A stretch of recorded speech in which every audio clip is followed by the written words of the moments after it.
All right, y'all, so I'm back. So today I had to go over here to a tenant's property because we're trying to get these pests under control.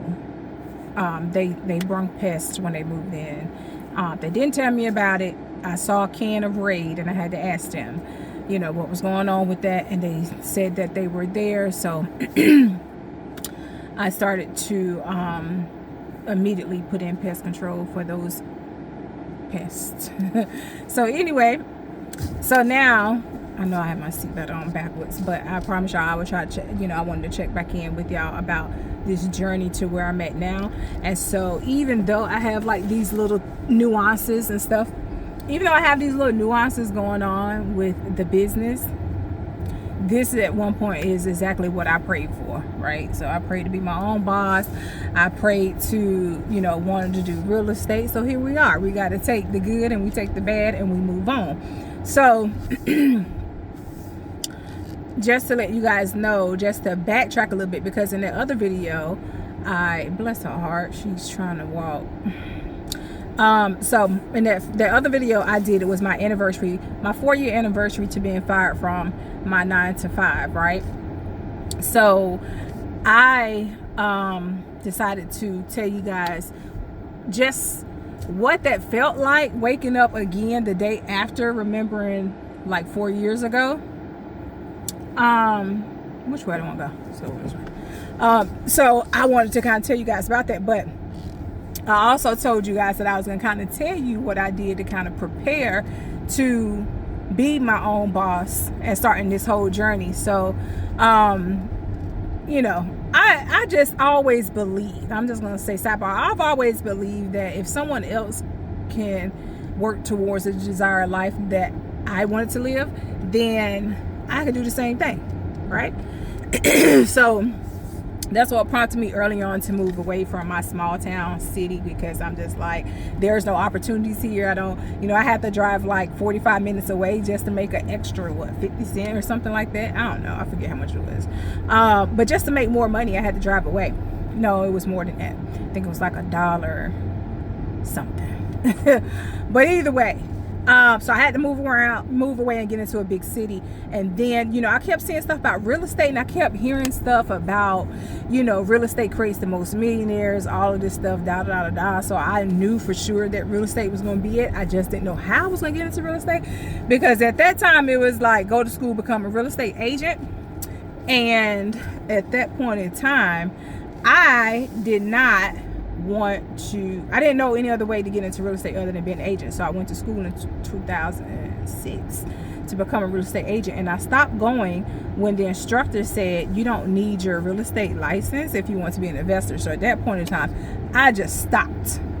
I stopped going because I was like, I don't want to be an agent. I want to invest. So that's when the journey began. So 2006, I stopped going. And then it was just the journey from there to trying to figure this whole thing out, because there was nothing on YouTube trying to explain it. I just knew about fix and flip, but I understand also, with fix and flip, you have to have some money. And I didn't have that type of money to even go buy the house.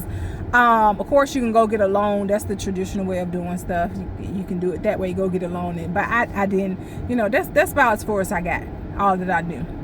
Didn't have any mentors or anything like that to kind of tell me what was going on. So I put that on the back burner.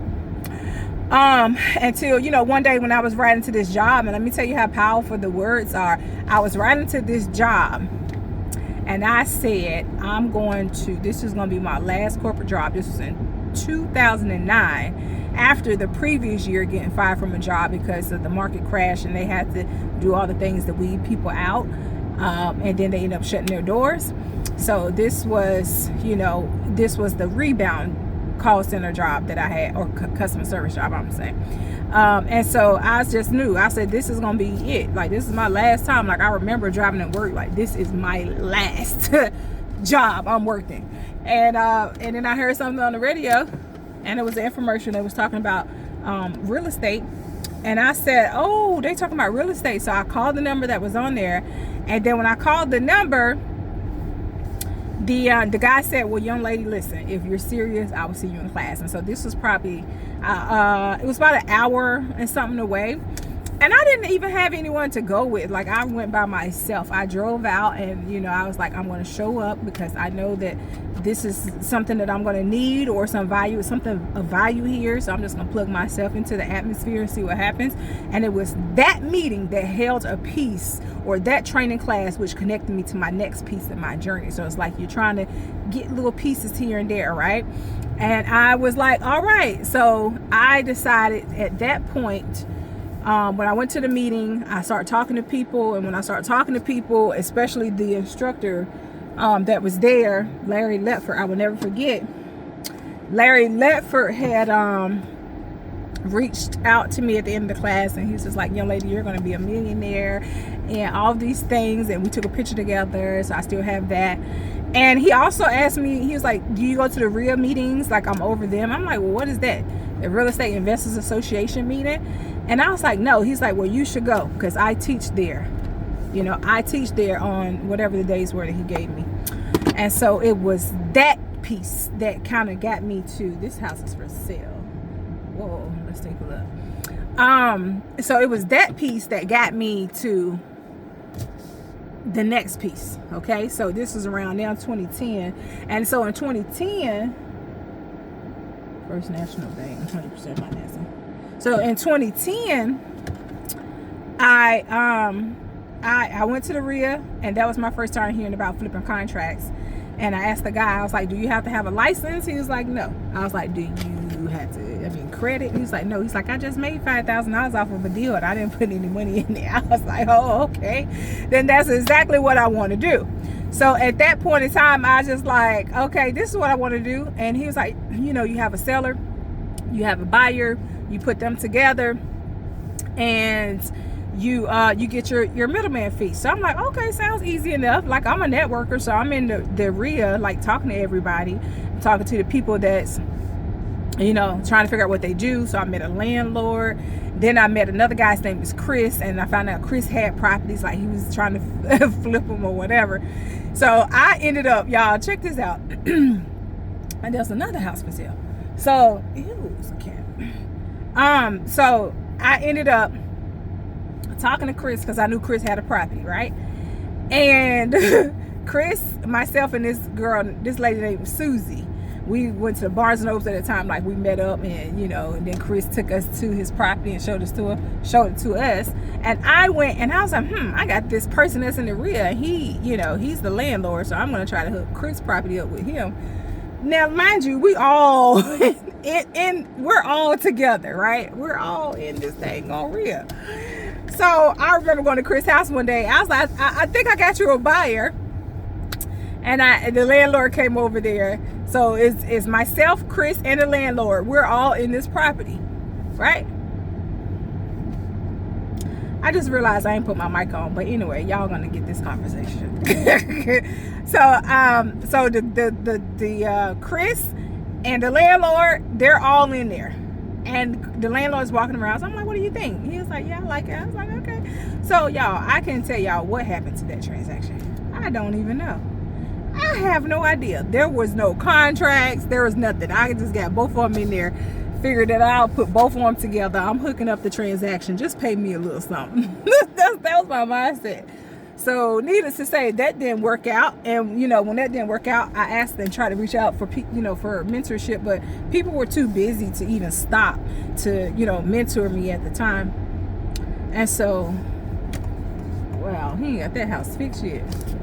So people were, you know, too busy. So I put it on the back burner, and that was the first of it. Okay, so we're 2010 here, trying to figure stuff out.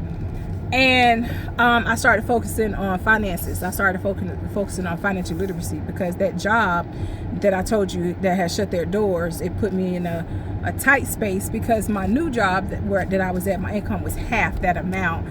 And so I'm out here trying to navigate the world with a fresh mortgage, because I just had a house built.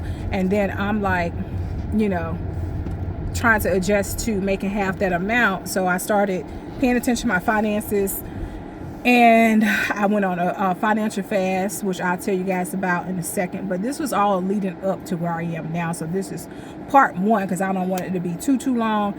But y'all, when I tell y'all it's a journey and it started, and the way that I think is that there is going to be like little pieces of puzzles on your journey that you will collect that will help you to the next phase. And so as I look back on all of this, I see how each little key little thing played a part in where I am to this point. So I'm going to end it with saying that I jumped out there. I didn't have a mentor. Okay. And I switched my focus at this point now to doing finances because of this financial fast. So I will tell y'all about that in the next part, so y'all can see what really happened on this financial part of this journey, and how, you know, I had to be very disciplined with pulling myself out of the situation that I was in, and I'll get you guys caught up to speed on how real estate came back around. So y'all make sure y'all subscribe, and I will see y'all on part 2 of this, so y'all can just see how everything, you know, from the beginning to where we're at now, how it all came full circle. So I'll see you guys in part 2.